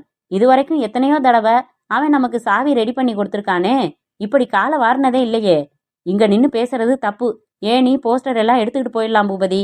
மீண்டும் ஒரு முறை எல்லா சாவிகளையும் உபயோகித்து பார்த்து ஏமாற்றத்துடன் அவசரமாக விலகினார்கள். தங்கள் உபகரணங்களையும் சைக்கிளையும் எடுத்துக்கொண்டு அந்த தெருவை விட்டு விலகியதும், அந்த கிஷோர் நம்மள நல்லா ஏமாத்திட்டான் பூபதி. ராஸ்கல் வரட்டும், வேற ஏதோ ஒரு சாவி கொத்த பதிய வச்சு கொடுத்துட்டான். கில்லாடிதான். நான் உயிர் சேதம் எதுவும் இல்லாம இந்த ப்ராஜெக்ட் நடத்த நினைச்சது தப்பு போலிருக்கு. வழக்கம் போல இறங்கிடணும் போலிருக்கு. அத்தியாயம் 21. மறுநாள் இரவு 12:30. கல்யாணராமன் வீட்டுக்கு பக்கத்து வீட்டில் அந்த பெரியவர்தான் முதலில் அந்த சத்தத்தை கேட்டு பதறி எழுந்தார். அவசரமாக அவர் தன் அறையை விட்டு வெளியே வர அவரின் 2 மகன்களும் தங்கள் அறைகளிலிருந்து வந்தார்கள். சொல்லி வைத்தது போல, பக்கத்துல பேங்க் மேனேஜர் வீட்டில இருந்து டமால்னு பெருசா ஏதோ சத்தம் வந்த மாதிரி இல்ல என்று கேட்டுக்கொண்டார்கள். வாங்க பார்க்கலாம், டார்ச் லைட் எடுத்துக்கோ. பெரியவரும் 2 மகன்களும் தங்கள் வீட்டை திறந்து கொண்டு பக்கத்து வீட்டிற்கு ஓட்டமாக வந்தார்கள். கல்யாணராமனின் வீட்டு வாசல் விரிய திறந்திருந்தது. சார் சார் அழைத்தபடி உள்ளே வந்தார்கள். ஹாலில் யாரும் இல்லை. எங்கிருந்தும் பதில் குரல் வரவில்லை. அருகில் இருந்த அறையின் கதவு பாதி திறந்திருந்தது. அதை தள்ளி உள்ளே சென்று அதிர்ந்தார்கள். கல்யாணராமனும் கிஷோரும் கீழே விழுந்து கிடந்தார்கள். கிஷோரின் மார்பு பகுதியிலிருந்து ரத்தம் பொங்கி வழிந்து கொண்டிருந்தது. அறையில் இருந்த இரும்பு பீரோ திறந்து கிடந்தது. ஐயோ, யாரோ சுற்றுக்காங்க, அந்த சத்தம் தான் கேட்டோம். 2 பேருக்கும் உயிர் இருக்கா இல்லையா? ஒரு பையன் அருகில் உட்கார்ந்து 2 பேர் மூக்குகளிலும் விரல் வைத்து பார்த்து, பெரியவருக்கு மூச்சு வருது, பையன் அவுட்டு என்றான். எதையும் தொட்டுடாத, முதல்ல போலீஸுக்கு போன் செய்யணும் என்றார் பெரியவர். 15 நிமிடங்களில் அங்கே இருந்தார் டிஎஸ்பி நல்லசிவம். அவரோடு இன்ஸ்பெக்டர் பாண்டியன். சூழ்நிலைகளை அனுமானித்தார்கள். ஆம்புலன்ஸுக்கு போன் செய்தார்கள். கல்யாணராமன் அருகில் இருந்து ஈத்தர் தெளிக்கப்பட்ட ஒரு கைக்குட்டை கைப்பற்றினார்கள். பாண்டியன், கல்யாணராமனுக்கு மயக்கம்தான், பையனைத்தான் சுற்றுக்காங்க. முதல்ல மேனேஜருக்கு சிகிச்சை கொடுத்தாகணும். இந்த வீட்டில் இருந்த லேடிஸ் எங்க? பீரோ திறந்திருக்க, என்ன எடுத்துட்டு போனானுங்க? ஏகப்பட்ட கேள்விகள். ஆம்புலன்ஸ் வந்ததும் ஸ்ட்ரெச்சரில் முதலில் கல்யாணராமனை ஏற்றினார்கள். அரசாங்க ஆஸ்பத்திரிக்கு விரைந்தது வண்டி. இன்ஸ்பெக்டர் நாய்க்கு போன் செய்து கொண்டிருக்க பக்கத்து வீட்டுக்காரர்களை தள்ளி அழைத்து வந்து விசாரிக்க துவங்கினார் டிஎஸ்பி. என்ன நடந்துச்சு? பெரியவர் விவரித்தார். துப்பாக்கியால சுட்ட மாதிரி சத்தம் கேட்டுச்சு. நானும் என் பையன்களும் ஒரே சமயத்துல முழிச்சிட்டு வெளியில வந்தோம். டார்ச் எடுத்துட்டு இங்க ஓடி வந்தோம். நிலைமைய பார்த்ததும் கொஞ்சம் கூட தாமதிக்காம உங்களுக்கு போன் செஞ்சிட்டோம். நீங்க வந்தப்போ யாராச்சும் இந்த வீட்ல இருந்து வெளியேறி ஓடினாங்களா? கொன்னவன் முதல்லயே ஓடிட்டான்னு நினைக்கிறோம் சார். வீடே அமைதியா இருந்துச்சு. வாசல்ல கார் ஜீப் ஏதாச்சும் நின்னுகிட்டு இருந்துச்சா, இல்ல அப்பதான் புறப்பட்டு போயிட்டு இருந்துச்சா? இல்ல சார். இவர் வீட்ல லேடிஸ் இருக்காங்கல்ல? உண்டு சார், இவர் சம்சாரமும் பொண்ணும். இப்ப அவங்க எங்க? தெரியாது சார். நல்லசிவம் தாடையை தடவினார். யோசனையில் ஆழ்ந்தார். மேலும் விசாரிக்க துவங்கினார். அத்தியாயம் 22. 2 மணி நேரம் கழித்துதான் ஆஸ்பத்திரியில் மயக்கம் தெளிந்து கண் விழித்தார் கல்யாணராமன். அவர் கட்டில் அருகிலேயே உட்கார்ந்திருந்தார் DSP. Kalyanaraman, you are all right என்றார். கல்யாணராமன் முகத்தில் உடனே சோக ரேகைகள் பரவி, கிஷோர், என் கிஷோர், என் பையன் கிஷோர் போயிட்டானே சார், ஐயோ என்று அழத் துவங்கினார். சார், என் ஒய்ஃபும் பெண்ணும் கோயம்புத்தூர்ல நடக்கிற எங்க சொந்தக்காரங்க கல்யாணத்துக்காக போயிருக்காங்க. வீட்ல நானும் கிஷோரும் தான் இருந்தோம். நான் நல்லா தூங்கிட்டு இருந்தேன். திடீர்னு தடதடன்னு சத்தம். முழிச்சு பார்த்தா 3 பேர் என் ரூமுக்குள்ள முகமூடி போட்டுக்கிட்டு நிக்கிறாங்க. துப்பாக்கி முனைய என் பையன் கிஷோர் நெத்தியில வச்சிருக்கான் ஒருத்தன். எனக்கு ஒரு நிமிஷம் இது கனவா நனவானே புரியல. அப்புறம் பேங்க் சாவிகள் எல்லாம் எடு, இல்லன்னா உன் பையனை சுட்டுடுவேன்னு மிரட்டினாங்க. எனக்கு என்ன செய்யறதுனே புரியல. அந்த சமயத்துல நான் ஒரு சராசரி அப்பாவா தான் நடந்துக்க முடிஞ்சுது. என் பையன் உயிர் தான் எனக்கு முக்கியமா பட்டது. வேற வழி தெரியாம பீரோ திறந்து எடுத்து கொடுத்துட்டேன். அந்த சமயம் என் பையன் முட்டாள்தனமா ஒரு காரியம் செஞ்சான். என்ன? ஒருத்தன் கையில இருந்த துப்பாக்கியை தட்டி பறிக்க பார்த்தான். அதுல ஆத்திரமாகி அவனை சுட்டுட்டாங்க. சட்டுன்னு என் மூஞ்சில ஒரு கர்ச்சீஃபை வச்சு அழுத்தினாங்க. அவ்வளவுதான் எனக்கு தெரியும். I have last my son. கடவுளே, என் ஒய்ஃபுக்கும் பொண்ணுக்கும் தகவல் தெரிவிச்சிங்களா? அவங்க எங்க போயிருப்பாங்கன்னு பக்கத்து வீடுகள்ல விசாரிச்சோம். யாருக்கும் தெரியல. உங்களுக்கு தான் தெரியும். நீங்களும் மயக்கமாயிட்டீங்க. பேங்க்ல அவனுங்க லூட் பண்ணிட்டாங்களா? No, impossible. உங்க வீட்ல இருந்து பக்கத்து வீட்டுக்காரர் ஃபோன் செஞ்சு மேட்டர் சொன்னதுமே 15 போலீஸ்காரங்கள ஆயுதங்களோட பேங்க் வாசல்ல நிறுத்த ஏற்பாடு செஞ்சேன். உங்க சன் பாடிய ஹாஸ்பிட்டலுக்கு அனுப்ப ஏற்பாடு செஞ்சுட்டு நானே பர்சனலா பேங்க் வரைக்கும் போய் பார்த்துட்டு வந்துட்டேன். Nothing happen. பக்கத்து வீட்டுக்காரங்க அவ்வளவு சீக்கிரம் ரியாக்ட் செஞ்சு தகவல் தந்து நாங்க உடனே போலீஸ் படையை அனுப்பி நிறுத்தி வைப்போம்னு அவனுங்க எதிர்பார்த்திருக்க மாட்டாங்க. தன் முகத்தை பொத்தி பொங்கினார் கல்யாணராமன். கிஷோர் தான் உண்டு தான் வேலை உண்டுன்னு இருந்தவன் சார். சச்ச காம்பாய். 24 வருஷம் வளர்த்து ஒரு செகண்ட்ல பறி கொடுத்துட்டேனே. நடந்த சம்பவத்துல எங்களுக்கும் பொறுப்பு இருக்கு சார். எப்போ பேங்கை கொள்ளையடிச்சு காட்டுறோம்னு ஒருத்தன் சவால் விட்டானோ அப்ப நாங்க எல்லா கோணத்திலையும் யோசிச்சிருக்கணும். பேங்க் மேனேஜர் வீட்டுல தடாலடியா அவங்க நுழைவாங்கன்னு நாங்க எதிர்பார்த்திருக்கணும். உங்க வீட்டுக்கும் சரியான பாதுகாப்பு கொடுத்திருக்கணும். தப்பு பண்ணிட்டோம். I am sincerely sorry. உங்க மனைவியும் மகளும் இப்ப எங்க இருப்பாங்கன்னு சொல்ல முடியுமா? தகவல் தெரிவிக்க ஏற்பாடு செய்றேன். ஐயோ, வைதேகி எப்படி இதை தாங்கிக்க போறான்னு தெரியலையே. மீண்டும் அழத் துவங்கினார் கல்யாணராமன். டிஎஸ்பிக்கும் கண்கள் கலங்கின. அத்தியாயம் 23. முழு போதையில் வந்து இந்த வீட்டின் முன்பாக பைக்கை நிறுத்தி இறங்கினார்கள் சேகரும் பூபதியும். கதவை தடதடவென்று தட்டினார்கள். உள்ளே விளக்கெறிந்து கதவு திறக்கப்பட்டது. தூக்க கலக்கமாய் யாரு என்றவனின் குரல் வலையை கையை வைத்து உள்ளே தள்ளி நுழைந்தார்கள். ராஸ்கல், மோசம் பண்ணிட்டியே. 1 லட்சம் வாங்கிட்டு தப்பான சாவிங்களை பண்ணி கொடுத்துட்டு வீட்டை பூட்டிக்கிட்டு வெளியூருக்கு வேற போயிட்டியா? விட்டுடுவோமா? எடுறா பணத்தை என்றான் பூபதி. அந்த ஆள் நடுங்கினான். தப்பான சாவியா? நீங்க சோப்பு கட்டியில என்ன அச்சு கொடுத்தீங்களோ அதையே தான் டைப் பண்ணி போட்டு கொடுத்தேன். கதை விடாத. எங்களுக்கு சோப்புல அச்சு எடுத்து கொடுத்த கிஷோரை மிரட்டி கேட்டாச்சு. அவன் அம்மா மேல சத்தியமா சரியான சாவிக்கு தான் அச்சு எடுத்து கொடுத்துருக்கான். நான் எதுக்காக மாத்தணும்? இந்த எதிர்கேள்வி வேணாம். எடுறா பணத்தை. செலவாயிடுச்சுங்களே. 1 லட்சத்தை 2 நாள்ல செலவு பண்ணியா? நிலம் வாங்கினேங்க. எங்களுக்கு காரியம் ஆகலன்னு கடுப்புல இருக்கோம். நீ ஜம்பமா நிலம் வாங்கினியா என்று அவன் வயிற்றில் விட்டான் ஒரு உதை. ஐயோ என்று அலறி பின் வாங்கினான் அவன். வாங்கினதெல்லாம் வித்துடு. நாளைக்கு இதே நேரம் வருவோம். மரியாதையா 1 லட்சம் ரெடியா எடுத்து வச்சுடு. இல்லன்னா 2 கையையும் தனியா வெட்டிடுவோம். இருவரும் வெளியேறி பைக்கில் புறப்பட்டார்கள். அந்த வீட்டின் பக்கத்து வீட்டில் குடியிருக்கும் கான்ஸ்டபிள் சிவசாமிக்கு பக்கத்து வீட்டு திலகன் நடுராத்திரியில் ஐயோ என்று அலறியதும் தூக்கம் போய்விட்டது. அதைத் தொடர்ந்து யாரோ கூச்சல் போடுவது தெளிவற்ற வார்த்தைகளாக காதில் விழுந்தன. வீட்டை விட்டு வெளியே வந்தபோது திலகன் வீட்டு வாசலில் இருந்து ஒரு பைக்கில் 2 பேர் போவதை பார்த்தார். பித்தளையில் சின்ன சின்ன சிலைகள் செய்து விற்கிற இந்த திலகனுக்கும் பைக்கில் சென்ற மாடர்ன் இளைஞர்களுக்கும் அவரால் ஒரு தொடர்பு ஏற்படுத்தி பார்க்க முடியவில்லை. நேராக பக்கத்து வீட்டுக்கு வந்துவிட்டார் சிவசாமி. என்னப்பா திலகன், என்ன சத்தம்? எதுக்கு அலறின? வந்து கத்திட்டு போனது யாரு? எதுக்காக கத்தினாங்க? கான்ஸ்டபிள் சிவசாமி இப்படி திடீரென்று வந்து நின்று தன்னை கேள்விகள் கேட்பார் என்று திலகன் எதிர்பார்க்கவில்லை. ஆனால் வயிற்றில் வாங்கிய சரியான உதையில் கலங்கி போயிருந்த நிலையில் நாளைக்குள் 1 லட்சம் எப்படி புரட்ட முடியும் என்கிற பிரமிப்பான மனநிலையில் எனக்கு இதுவும் வேணும் இன்னமும் வேணும் சார் என்று உளறிவிட்டான். என்னையா சொல்ற? பாம்போட விளையாடுறது என்னைக்கு இருந்தாலும் ஆபத்து தான். அதான் கொத்திட்டு போறானுங்க. என்னன்னு விபரம் சொல்லியா? எப்படியும் நாளைக்கு அவனுங்க என்ன துவச்சு காய போட்டுருவானுங்க. அதுக்கு உங்ககிட்ட எல்லாத்தையும் ஒப்புக்கிறது நல்லதுங்கய்யா. இவனுங்க யாரு என்னன்னு எனக்கு தெரியாது சார். அப்பப்ப வருவானுங்க. சோப்பு கட்டில சாவி அச்சு பதிய வச்சு எடுத்துட்டு வருவானுங்க.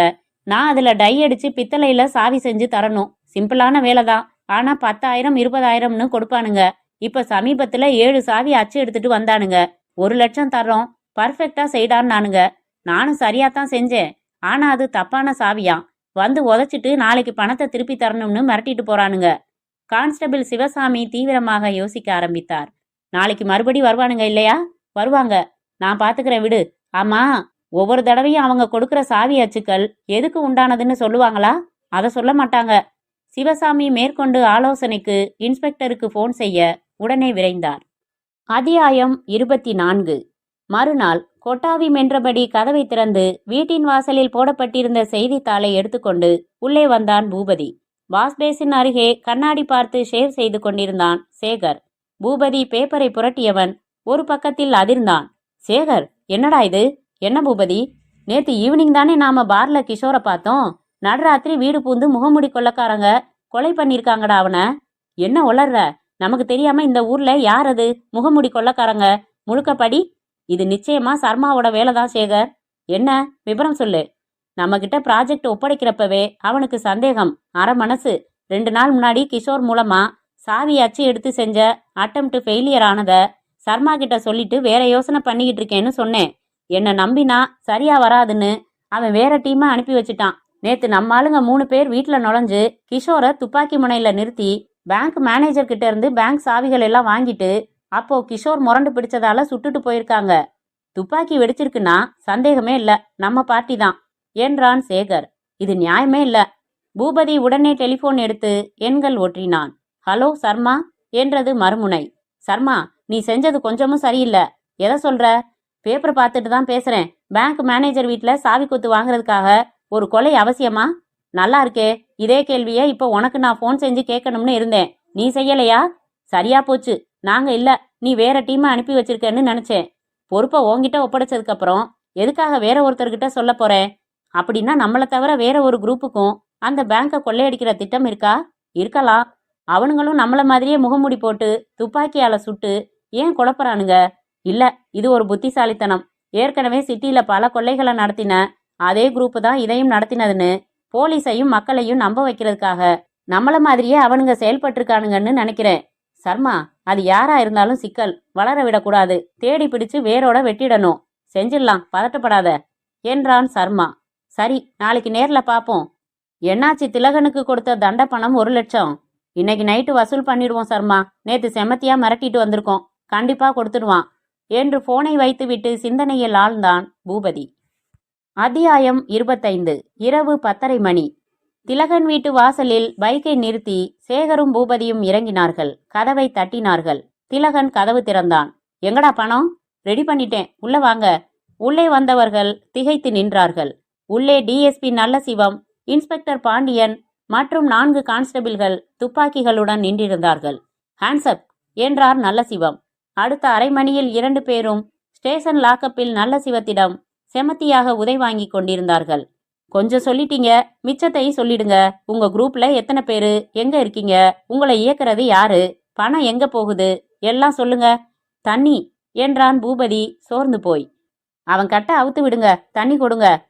இருவரின் கட்டுக்களும் அவிழ்த்து விடப்பட்ட அடுத்த வினாடி அவர்கள் தங்கள் பேண்டிலிருந்து ஏதோ எடுத்தார்கள். சட்டென்று வாயில் போட்டு கடித்தார்கள். உடனே கீழே சரிந்தார்கள் பிணங்களாக.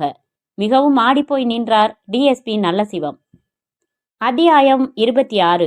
15 நாட்களுக்கு பிறகு டிஎஸ்பி நல்லசிவம் சாக்லேட் நிறத்தில் சவாரி சூட் அணிந்து கல்யாணராமன் வீட்டிற்கு வந்தார். அவங்க 2 பேர்கிட்ட இருந்தும் நான் வரவழைச்ச தகவல்கள் அடிப்படையில அந்த கொள்ளை கும்பல்ல உள்ள மற்றவங்களை தீவிரமா தேடிக்கிட்டு இருக்கோம்.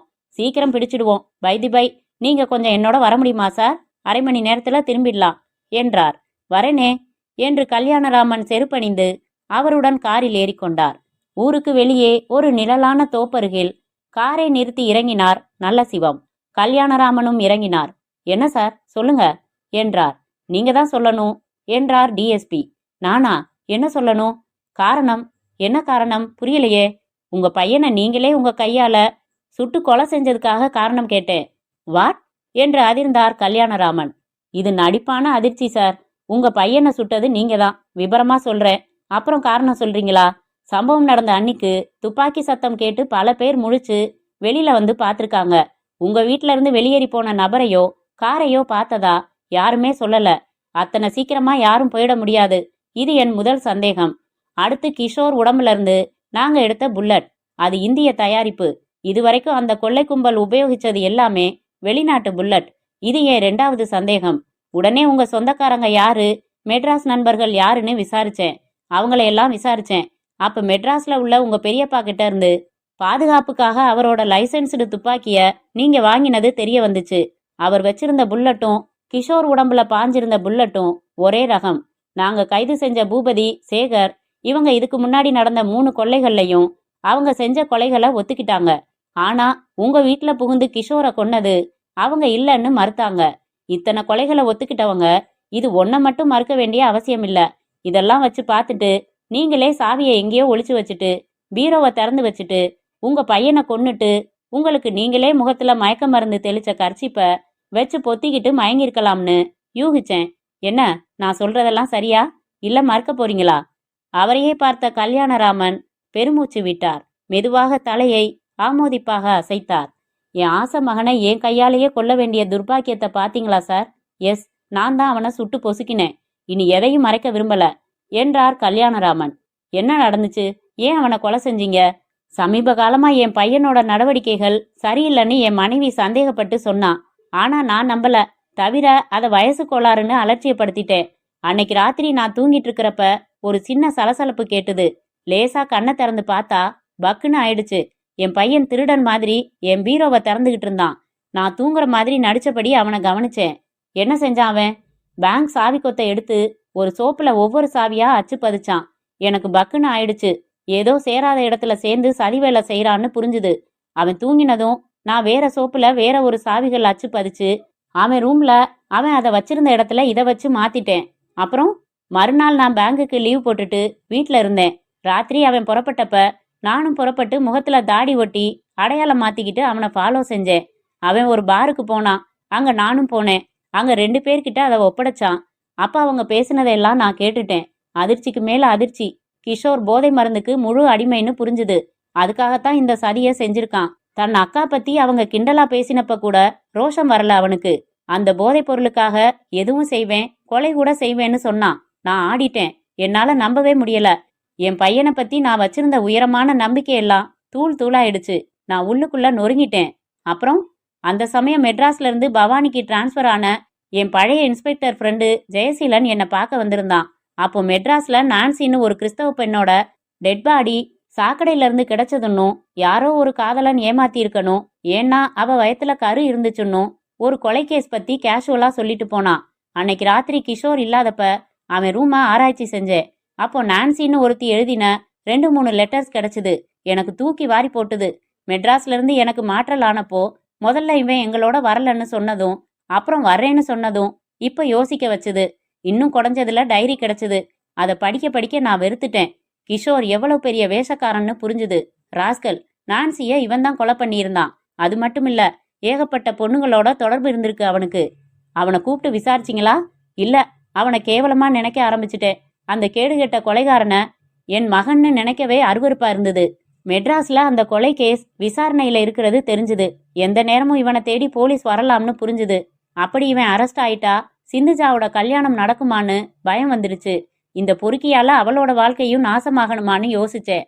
அவனுக்கு தண்டனை கிடைச்சாகணும். கல்யாணமும் பிரச்சனை இல்லாம நடக்கணும். குடும்ப கௌரவமும் பாதிக்கப்படக்கூடாது. என்ன செய்யலாம்னு யோசிச்சேன். அப்பதான் இந்த முகமூடி கொள்ளைக்காரங்க மேல பழிய போட்டு பொருத்தமா செட்டப் செஞ்சிடலாம்னு தீர்மானிச்சேன். என் பொண்ணையும் பொண்டாட்டியையும் கல்யாணத்துக்கு அனுப்பி வச்சுட்டு கிஷோரை சுட்டேன். துப்பாக்கியை மறைச்சிட்டு என்ன நானே மயக்கப்படுத்திக்கிட்டேன். என்னை கைது செய்ய போறீங்களா? பதில் பேசாமல் அவரை அமைதியாக பார்த்தார் நல்ல சிவம். இல்ல என்றார். சட்டம் செய்யற அதே காரியத்தை தான் நீங்க செஞ்சீங்க. உங்களை கைது செஞ்சு உங்க மக கல்யாணத்தை தடை செய்ய விரும்பல. உங்க குடும்ப கௌரவத்தை குலைக்க விரும்பல. நாளைக்கு நான் ரிட்டையர் ஆகிறேன். வேற டிஎஸ்பி இதே கேஸை குடஞ்சிட்டு வந்தா நான் பொறுப்பில்ல. என்னதான் சொல்லுங்க. பெத்த பையன்னு பார்க்காம தர்மத்துக்காக தண்டனை கொடுத்திருக்கீங்களே, இந்த திட மனசு எல்லாருக்கும் வராது. வாங்க போகலாம். நியாயமா நான் என்ன சுட்டுக்கணும் சார்? தப்பு என் மேலதான். எனக்கு ஒழுங்கா பையனை வளர்க்க தெரியல என்ற கல்யாணராமன், கிஷோர் மை சன், நானே என் கையாலேயே நோ என்று அழத் துவங்கினார். முற்றும்.